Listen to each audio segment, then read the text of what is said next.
Most people in the West, especially those human rights activists and journalists, will forget about Xinjiang just like how they forgot about Tibet. Why? Because history taught me so. Well, we all know that not only those human rights activists are boycotting the 2022 Beijing Olympics, but also several countries, including the US, the UK, and Australia, have announced diplomatic boycott of the game due to the concerns of human rights abuses in Xinjiang. However, if you're old enough, you would remember that when the 2008 Beijing Olympics was about to held in Beijing, China, several protests against China's oppression in Tibet broke out along the torch relay in many countries. This is what happened during the 2008 Beijing Olympics torch relay in Paris, France. On the streets of Paris, calls for an Olympic boycott grew. We want to show the world that we are not agreeing with the things that China is doing on Tibet, and we want to free Tibet, and that's why we are here. There is no human rights, so they are destroying our country, our culture, our religion, and everything. The torch relay fell hours behind schedule. The Chinese personnel on board the accompanying vehicles looked bewildered. We are here under counter demonstration against Chinese Olympic torch, which is a torch of shame, crime, blood.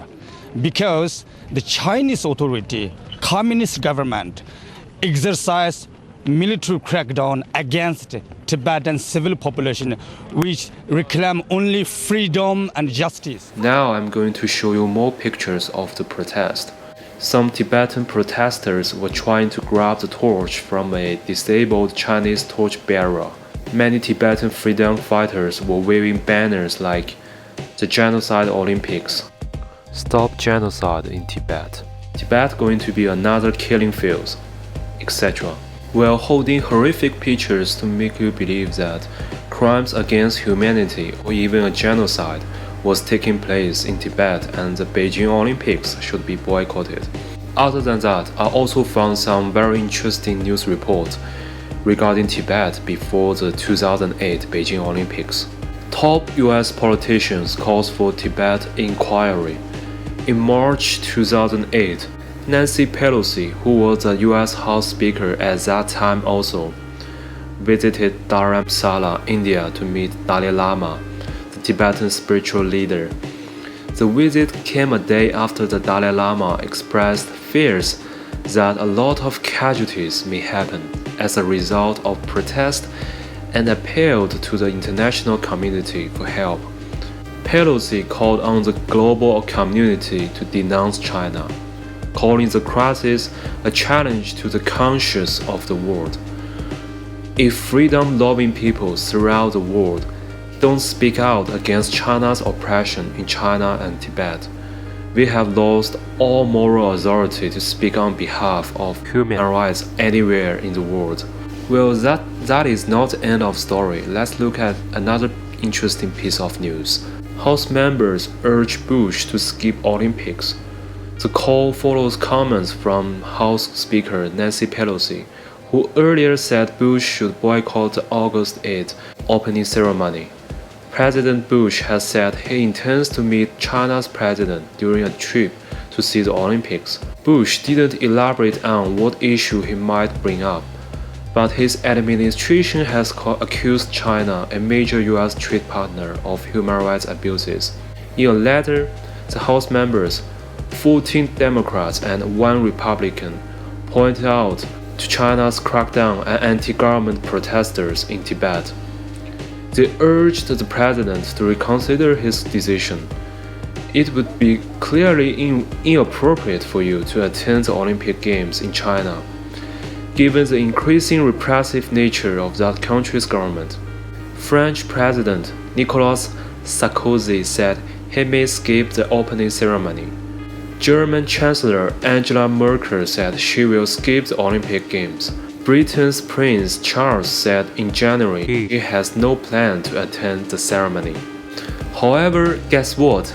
The US President George W. Bush did attend the the opening ceremony of 2008 Beijing Olympics. He seemed to have a lot of good times, meeting Chinese President Hu Jintao and also US Olympic team.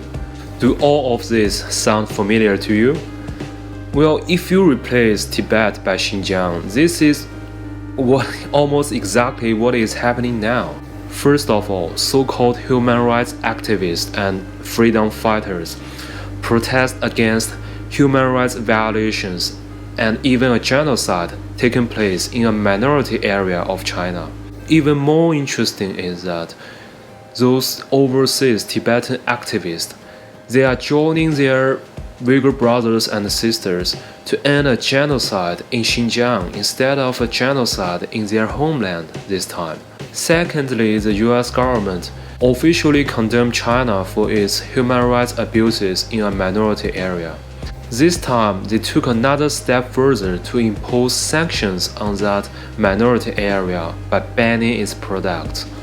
Thirdly, Nancy Pelosi, the same person who called Bush to boycott 2008 Beijing Olympics, did the exact same thing to 2022 Beijing Olympics. However, this time the US authority did announce diplomatic boycott of the 2022 Beijing Olympics. But are they going to fulfill it? Of course not. Forcefully, despite the announced diplomatic boycott, the US government officials are still going to attend the 2022 Beijing Olympics, just like what George W. Bush did 14 years ago. So what can I say other than history repeat itself? In my humble opinion, the whole boycotting Beijing Olympics thing is just a political show directed by some US politicians in order to make China look bad. Whether it's 2008 or 2022, they are the same. We all know that Olympics is the most important sport event in the world and it will draw global attention. So if you wanna twist something in order to make some headlines about China, it's the best timing. Well, you may wanna disagree with me by indicating that the US government and the so-called human rights activists, they really care about minority people in China, and the Chinese government did commit crimes to its own citizens. I'm going to throw some questions at you. If you are able to answer them one by one, I will reconsider my opinions, alright? So first one, it has been 14 years since 2008. How many of you are still very much concerned about human rights situations in Tibet? If you are not, why? Why people are paying more attention to Xinjiang right now? 14 years have passed. The genocide and atrocities have already been stopped in Tibet. 14 years have passed. Any concrete evidence to prove that the CCP did commit crimes and even a genocide in Tibet? 14 years have passed. Has the US government done anything practical to improve Tibetan people's living condition and human rights, other than empty words of US politicians and CIA funds that go to Tibetan exile government and anti-China organizations? On the other hand, how many of you know that what has the Chinese government done to improve Tibetan people's life? Anyway, I'd like to share with you another piece of news that may help you to see the real face of the US government. US admitted 0 Uyghur refugees in fiscal 2021. The United States admitted 0 Uyghurs through its refugee admissions program in fiscal year 2021. A State Department spokesperson confirmed on Thursday. A recent State Department report on admission details countries of origin for refugees who were resettled from the beginning of October 2020 through the end of September 2021. According to that document, not a single refugee of Chinese nationality, including Uyghurs and other ethnic minorities from Xinjiang, was resettled in America through the program in that time. Refugees from China have constantly represented a slim portion of total admission in recent years. There were none admitted through the program in fiscal year 2020, 1 in 2019, 6 in 2018, 24 in 2017, and 57 in 2016. All in all, just like what I said at the beginning of this video, most people in the West, especially those human rights activists and journalists, they will forget about Xinjiang, just like how they forgot about Tibet.